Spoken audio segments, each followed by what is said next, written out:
2008年對於林峰嚟講都可以話係豐收嘅一年啊！無論喺電視定係樂壇嘅頒獎典禮上，都得到唔少嘅獎項。早前佢更加喺新加坡舉行嘅2008年亞洲區電視大獎頒獎典禮，憑住劇集《太極》擊敗其他對手，奪得最佳戲劇男演員獎，成為新一代嘅亞洲視帝。阿峰能夠封帝真係實至名歸㗎。睇返早前佢起程到新加坡參與頒獎典禮時，有幾多 fans 喺當地嘅機場迎接佢，就知道佢有幾咁受歡迎啦。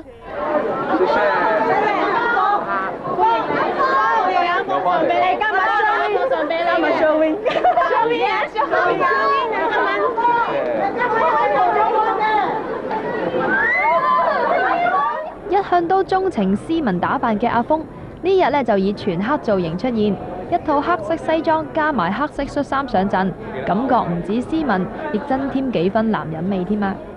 阿峰表示能夠攞到呢個獎，佢自己都覺得好開心。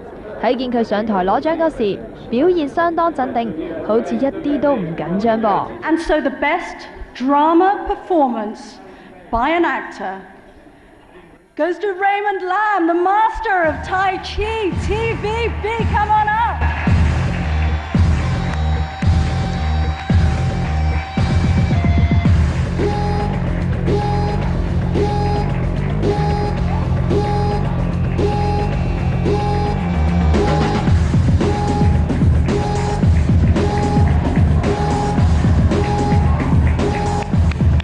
我哋 TVB 嘅藝人能夠揚威國際、勇奪獎項，的確係一件非常值得鼓舞嘅事啊！